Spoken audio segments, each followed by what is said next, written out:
मेरे भाइयों मेरे दोस्तों जोरदार स्वागत है आपका to one more video of the 20 days pledge. हम लोग एक बड़ा सा एक्रोनिम पढ़ रहे थे, लक्ष्मण राम और दशरथ से ऊपर माँ सीता है। यहाँ तक हम लोग डिस्कस कर चुके थे। आगे बात करनी थी BCC की, तो देरी किस बात की, बजा दो यार।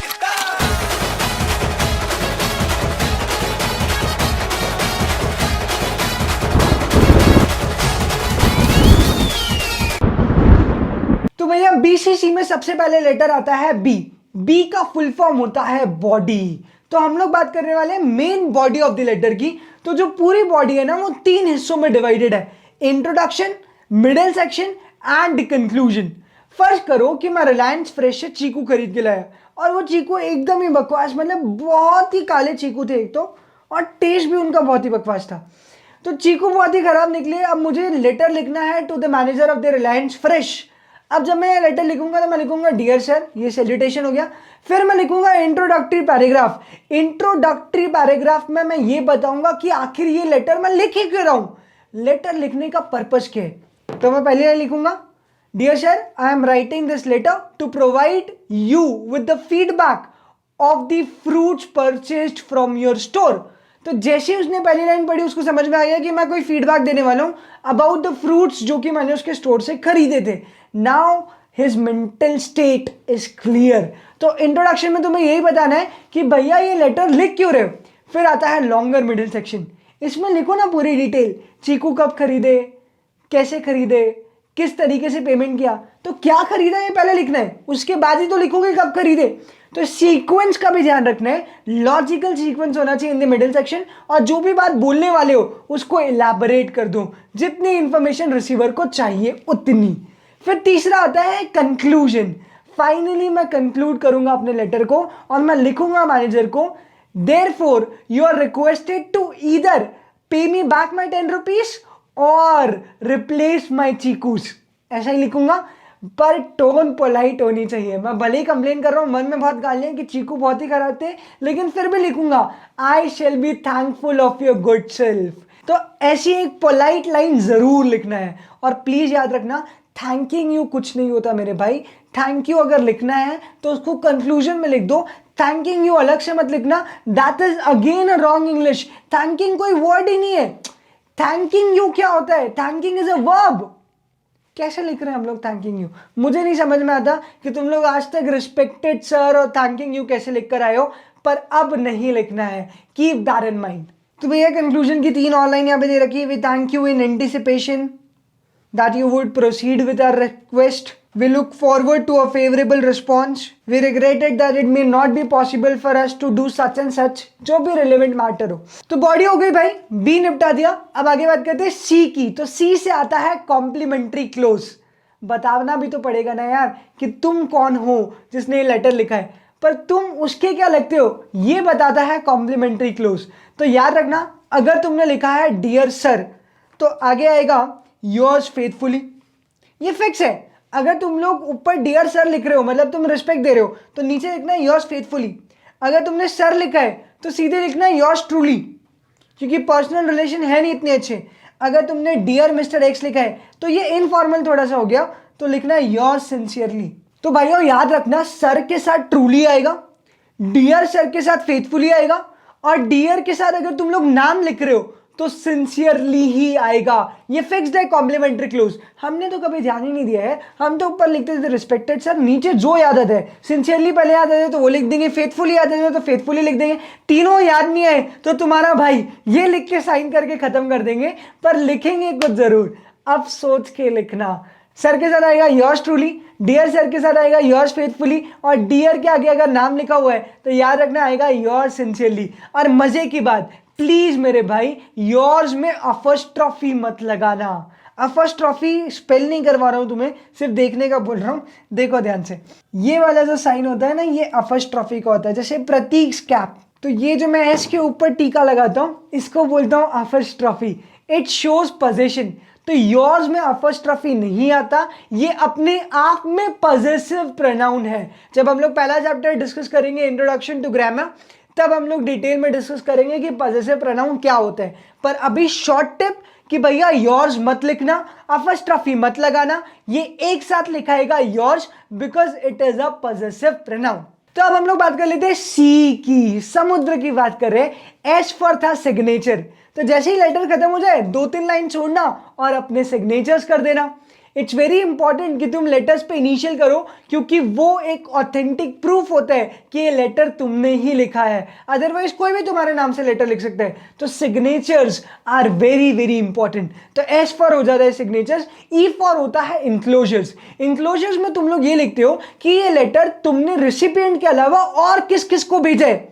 अगर तुम लोग सीसी कर रहे हो यानी कि कार्बन कॉपी कर रहे हो, इसका मतलब है रिसिपिएंट को पता होगा कि तुमने लेटर और किस किस को भेजा है। लेकिन अगर तुम रिसिपिएंट से ये बात छुपाना चाहते हो तो तुम लोग यूज करोगे बीसीसी यानी कि ब्लाइंड कार्बन कॉपी।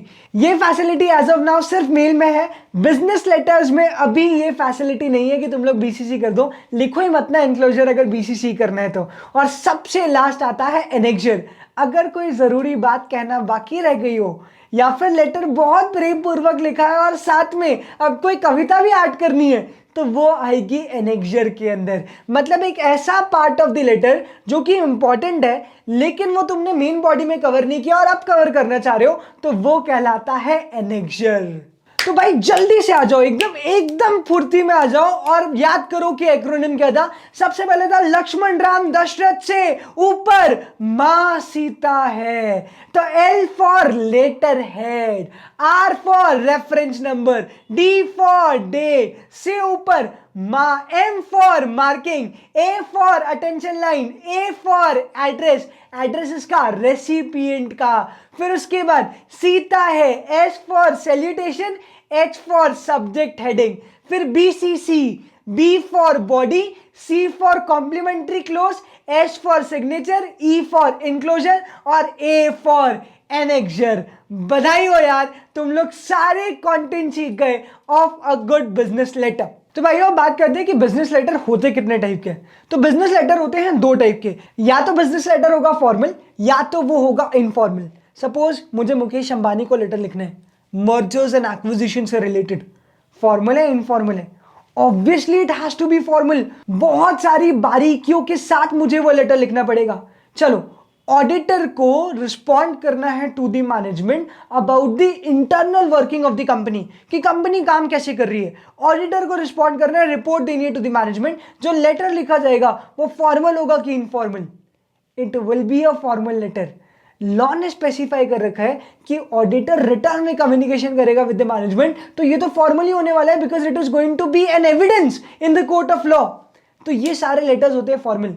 पर भाईचारे में अगर लेटर लिख रहे तो देखो, दोनों ही लेटर्स, यहां पे बिजनेस की बात कर रहा हूं मैं, तुम्हारे प्रेम पत्र और तुम्हारे भाई भाई वाले पत्र की बात नहीं कर रहा। I am talking about the business letters right now. तो बिजनेस में भी जो बहुत सीरियस इश्यूज है वो कहलाते हैं फॉर्मल बिजनेस लेटर्स, और जो कंपैरेटिवली डेली ऑपरेशंस वाले इश्यूज है वो कहलाते हैं इनफॉर्मल बिजनेस लेटर। जैसे अगर मैं मेरे कस्टमर को लेटर लिख रहा हूं और उसको ये बता रहा हूं कि भैया नया स्टॉक आया हुआ है और बहुत जबरदस्त स्टॉक है, आके एक बार दुकान पे चेक कर लो, तो अगर मैं उसको लेटर लिख रहा हूं तो ये फॉर्मल बिजनेस लेटर नहीं है, ये इनफॉर्मल बिजनेस लेटर है। मैं उससे आराम से लिखूंगा, I hope all is good at your end, we are also expanding our business day by day, recently we have came across such a good stock and so on. तो ऐसा letter अगर लिख रहे to the customer, roving inquiries कर रहे, तो वो कहलाएगा इनफॉर्मल लेटर। तो बहुत सीरियस इश्यूज है तो फॉर्मल, अगर कंपैरेटिवली डेली ऑपरेशंस है तो इनफॉर्मल, अगर किसी कस्टमर की कंप्लेंट को रिजॉल्व कर रहे हैं तो वो इनफॉर्मल का पार्ट बनेगा, मर्जर एक्विजिशन डिस्कस कर रहे हैं तो वो फॉर्मल का पार्ट बनेगा। तो भैया लेटर लिखते समय मुझे भी बहुत कंफ्यूजन होता था कि लेटर में डेट राइट साइड लिखूं कि लेफ्ट साइड लिखूं, ये सब्जेक्ट हेडिंग बीच में आएगी, ये लेफ्ट में जाएगी कि राइट में जाएगी, ये जो कॉम्प्लीमेंट्री क्लोज लिख रहा हूं ये राइट साइड जाएगा कि लेफ्ट साइड आएगा, ये जो सिग्नेचर कर रहा हूं ये राइट साइड जाएंगे कि लेफ्ट साइड आएंगे, क्या मैं पैराग्राफ में इंडेंट छोड़ूं या ना छोड़ूं। मैं तो कुछ भी कर देता था जो समझ में आता था। पर तुम लोग ये गलती मत करना यार, बिकॉज लेटर्स के लेआउट फिक्स्ड है। लेटर्स के लेआउट सिर्फ 2 ही तरीके के होते हैं, या तो ब्लॉक्ड बिजनेस लेटर्स या फिर सेमी ब्लॉक्ड बिजनेस लेटर्स। चलो मैं तुम्हें प्रैक्टिकली दिखाता हूं।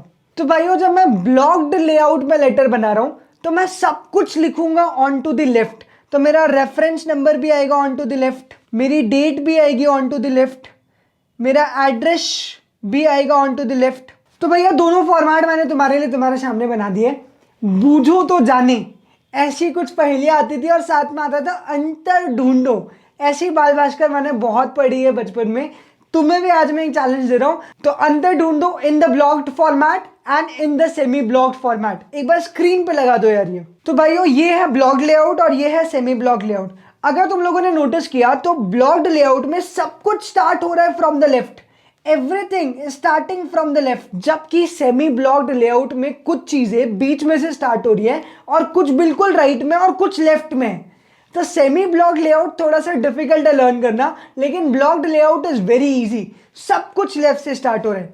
तो ब्लॉक्ड लेआउट में सब कुछ होता है लेफ्ट, जबकि सेमी ब्लॉक्ड लेआउट में रेफरेंस नंबर और सब्जेक्ट हेडिंग ये दो चीजें होती हैं सेंट्रली अलाइंड। फिर अगर तुमने नोटिस किया हो तो यहाँ पे पैराग्राफ थोड़ी स्पेस से स्टार्ट हो रहे हैं। हम लोग जब पैराग्राफ लिखते हैं तो या तो बिल्कुल ऐसे लिखेंगे लाइन बाय लाइन, या फिर पैराग्राफ इंडेंट के साथ लिखे जाते हैं।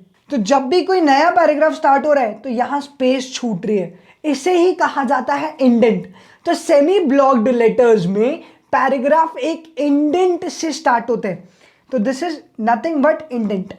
फिर अगर तुम लोगों ने एक और चीज नोटिस की हो तो योर्स फेथफुली यहाँ पे लेफ्ट में और यहाँ पे राइट में, डेट यहाँ पे लेफ्ट में है और यहाँ पे राइट में है। और सबसे आखिरी बात, अगर तुमने नोटिस किया हो तो ब्लॉक्ड फॉर्मेट में डियर सर के आगे कॉमा नहीं है, योर्स फेथफुली के आगे कॉमा नहीं है। जबकि सेमी ब्लॉक्ड में डियर सर के आगे भी कॉमा है, सैल्यूटेशन के आगे भी कॉमा है और कॉम्प्लीमेंट्री क्लोज के आगे भी कॉमा है। तो प्लीज इसको भी ध्यान में रखना। तो कुल मिलाकर मैंने दो चार डिफरेंसेस बताए। पहला, सेमी ब्लॉक्ड में रेफरेंस नंबर और सब्जेक्ट हेडिंग ये सेंट्रली अलाइंड होती है, जबकि योर फेथफुली और डेट राइट अलाइंड होती है। कॉमास यूज किए जाते हैं इन सेमी ब्लॉक्ड फॉर्मेट, ये ब्लॉक्ड फॉर्मेट में नहीं होता। ब्लॉक्ड फॉर्मेट में कॉमा नहीं यूज किए जाते और सब कुछ मेरे भाई स्टार्ट होता है लेफ्ट से। तुम मुझसे पूछोगे कौन सा बेटर है तो मैं हमेशा कहूंगा ब्लॉक्ड फॉर्मेट।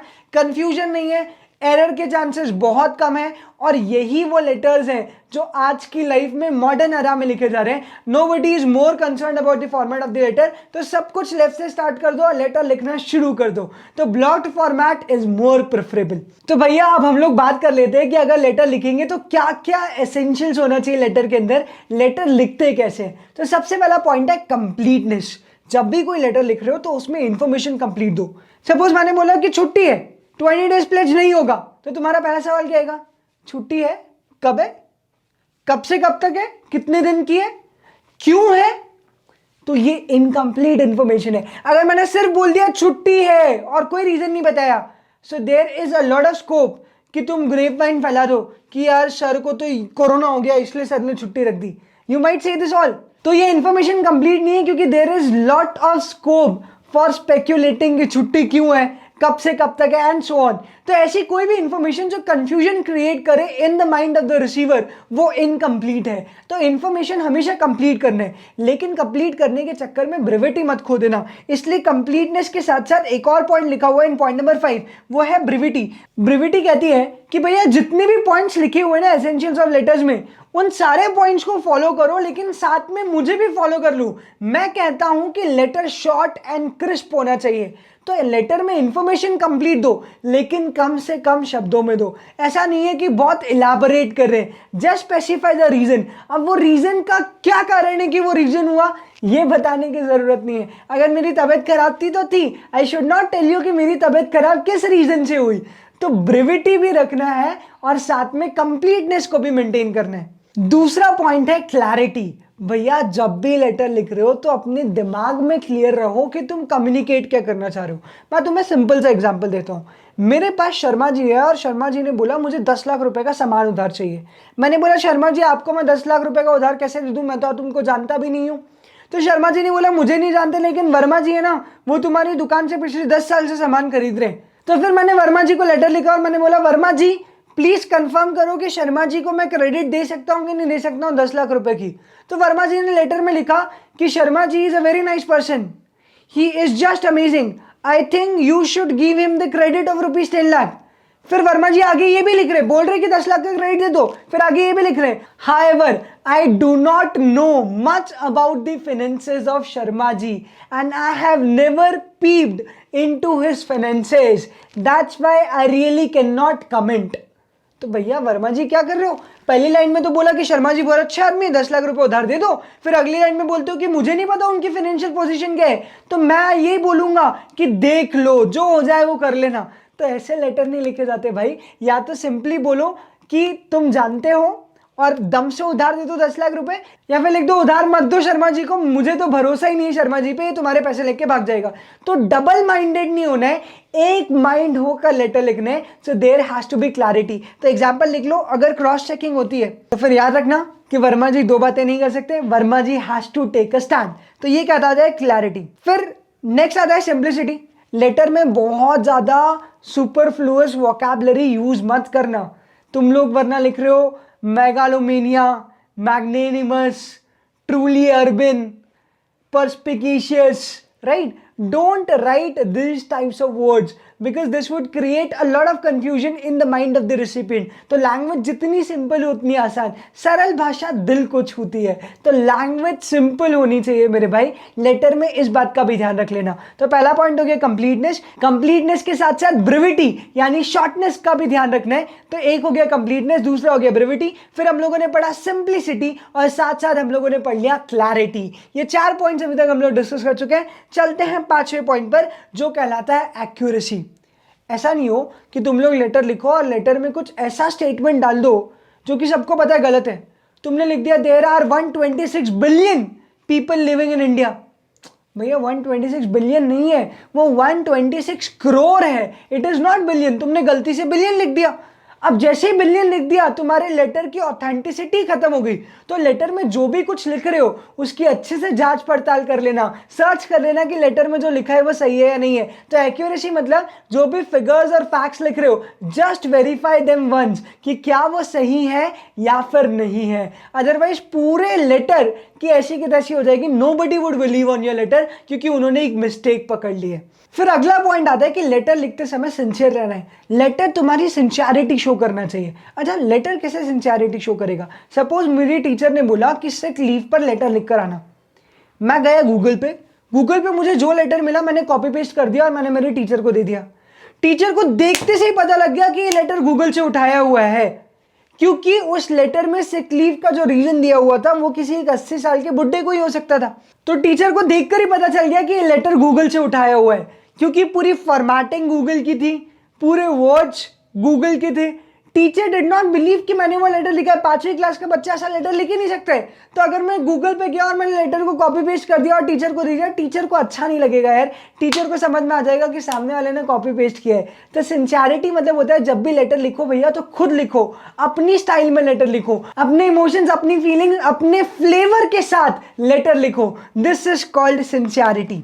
नेक्स्ट आता है कर्टसी। अगर कंप्लेन भी कर रहे हो तो ऐसा नहीं है कि चिल्ला दिया या गाली वाली लिख दी लेटर में कि तू beep beep beep beep beep, तूने वो चीकू खराब दिए थे ना मेरे को, अभी बताता हूँ, तू इस रोड से निकलता है, बताता हूँ देखो तू निकलेगा। पहले मेरा एक दोस्त है, उसने सिंगापुर के टिकट्स कराई, कोरोना के कारण टिकट्स कैंसिल हुई, मेक माई ट्रिप ने उसको रिफंड भी नहीं किया।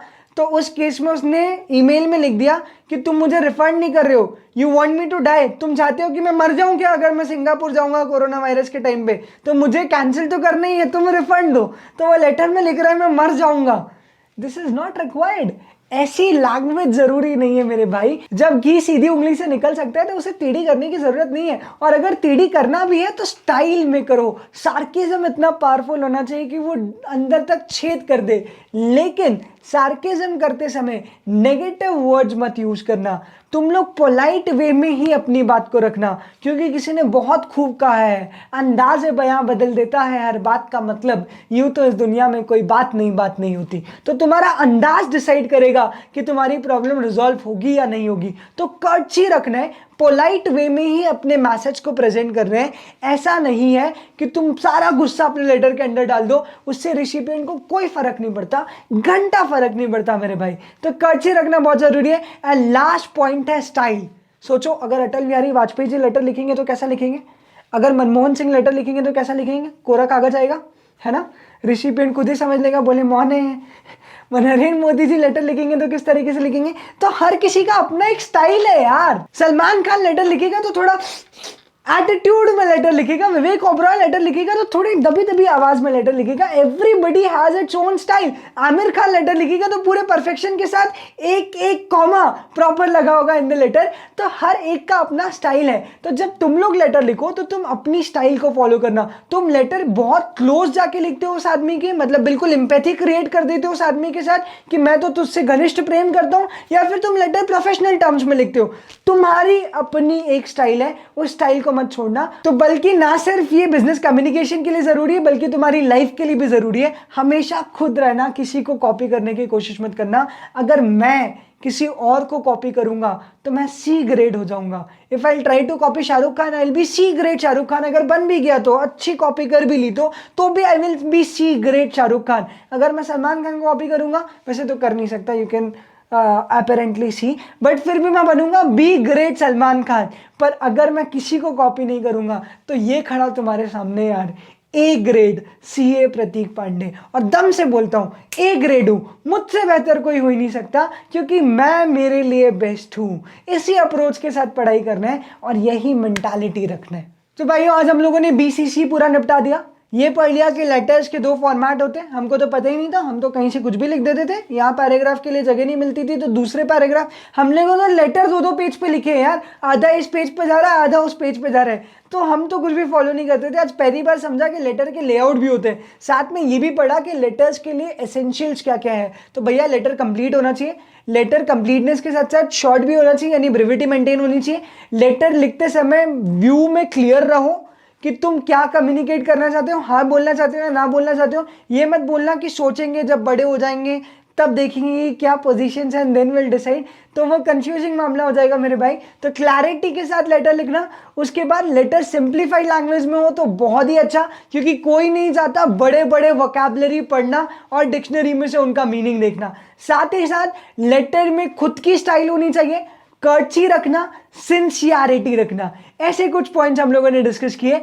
और भी बहुत सारे पॉइंट्स हैं जो इस चैप्टर के बचे हुए हैं, पर वो आज नहीं पढ़ेंगे। उसके लिए इंतजार करना पड़ेगा टिल द नेक्स्ट वीडियो। अगर ये वीडियो अच्छा लगा हो तो लाइक जरूर करना भाई, कमेंट जरूर करना। वो क्या है ना, मोटिवेशन मिलता है, और तुम्हारी एनर्जी से ही तो मेरी एनर्जी चलती है। तो मिलते हैं इन द नेक्स्ट वीडियो। तब तक के लिए bye bye, take care and keep smiling.